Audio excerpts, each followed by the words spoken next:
मुंबई सनसनी में आप सभी का स्वागत है।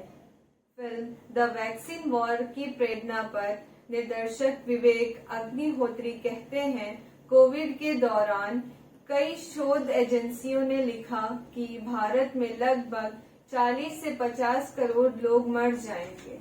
मैंने कई नेताओं, मीडिया कर्मियों, बुद्धिजीवियों को भी देखा। हमारे देश के लेखक भी यही कहते हैं।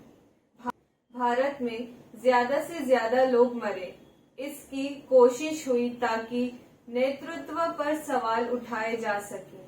मुझे लगा कि संकट के समय ऐसी चीजें नहीं करनी चाहिए। धीरे धीरे सब हमें शुरुआत की शोध करते हुए हमें पता चला कि एक टूलकिट बनाया जा रहा था। भारत में विदेशी टीकों को बढ़ावा दिया गया है और सुनिश्चित करने का प्रयास किया गया है कि भारतीय टीके ना बने। भारतीय टीके का मतलब था कि भारत आत्मनिर्भर बनेगा और दूसरों पर निर्भर नहीं रहेगा। मुझे ये बहुत बुरा लगा और इसीलिए हमें लगा कि हमें ये कहानी बताने की जरूरत है। विवेक जी, फिर आ गए आप एक फिल्म लेके, वैक्सीन। क्या कारण है विवेक जी? कश्मीर फाइल, उसके बाद विवादों वाला नाता आपका छूटता नहीं है। इस फिल्म की मोटिवेशन कैसे मिले?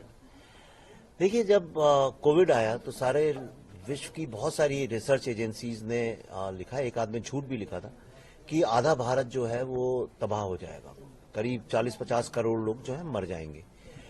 उसके बाद मैंने देखा कि बहुत सारे अपने ही देश के लोग, बड़े बड़े राजनीतिक नेता, कई सारे टॉप मीडिया के लोग, कई इंटेलेक्चुअल लोग और कई सारे राइटर्स और हिस्टोरियंस टाइप के लोग जो थे, जिनकी बातें लोग सुनते हैं, उन्होंने भी यही बोला और ऐसी कोशिश की जा रही थी कि भारत में ज्यादा से ज्यादा लोग मर जाएं ताकि वो लीडरशिप के ऊपर उंगली उठा सकें और सत्ता परिवर्तन हो जाए भारत में, शायद इसी बहाने, क्योंकि इलेक्शन में तो लोग जीतते नहीं। वो मुझे बुरा लगा। मुझे लगा ऐसी क्राइसिस के वक्त में ऐसा नहीं करना चाहिए।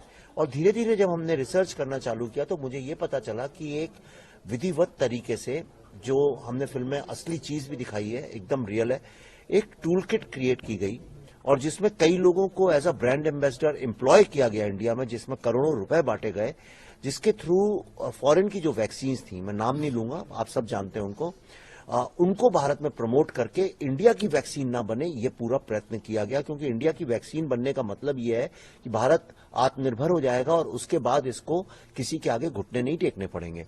और भारत घुटने टेकता रहे, इस बात का बहुत प्रयत्न किया गया। भारत को एक तरह से बेचने की कोशिश की गई, भारत के इंटरेस्ट को बेचने की कोशिश गई और उससे मेरा खून भी खौला और मुझे बहुत दिल में बहुत बुरा भी लगा। और उसी कारण हम लोगों ने डिसाइड किया कि ये कहानी बताना बहुत आवश्यक है। और कहानी बताते बताते हमको पता चला कि इस देश की महिलाएं कितनी महान हैं, उनके सैक्रिफाइस के आगे वर्ल्ड में कोई चीज नहीं है। एंड उसी को हमने शोकेस किया फिल्म में। हमने गुलाब सुड़ी के कारण कपास की फसल खराब होने से परेशान किसान ने फसल पर ट्रैक्टर चलाया। किसान साथियों, एक किसान है ढाणी में नरमो बाल आ रहे, बड़े में कौन जाओ भाइयों, रोको ना, रोक रोक रोक।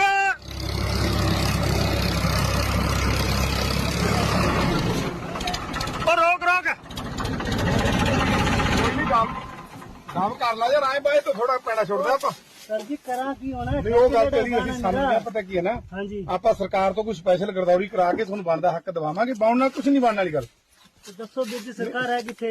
ਨਹੀਂ, ਸਰਕਾਰ ਦਾ ਸਾਨੂੰ ਪਤਾ, ਸਰਕਾਰ ਨਾਮ ਦੀ ਚੀਜ਼ ਨਹੀਂ ਹੈਗੀ। ਗੱਲ ਕਰ ਫੇਰ ਵੀ ਨਾ, ਆਪਾਂ ਜਿਹੜੀ ਤੁਹਾਡੀ ਫਸਲ ਮੌਕੇ ਦੀ ਖਰਾਬ ਹੋਈ ਹੈ, ਇਹਦੀ ਲੜਾਈ ਲੜਾਂਗੇ, ਸੰਘਰਸ਼ ਕਰਾਂਗੇ, ਬਣਦਾ ਹੱਕ ਤੁਹਾਨੂੰ ਜ਼ਰੂਰ ਲੈ ਕੇ ਦੇਵਾਂਗੇ। ਬਾਏ ਤੋਂ ਤਾਂ ਹੱਲ ਨਹੀਂ ਹੈਗਾ ਨਾ, ਹਾਲ ਤਾਂ ਹੈ ਨਹੀਂ। ਇਹ ਸਾਨੂੰ ਕਹਿੰਦੇ ਵੀ ਹੁਣ ਬਾਉਣ ਵਾਲੀ ਖੇਤੀ ਹੋ ਰਹੀ ਹੈ, ਜ਼ਰੂਰ ਇਸ ਗੱਲ 'ਚ ਕੋਈ ਚੱਕਰ ਨਹੀਂ।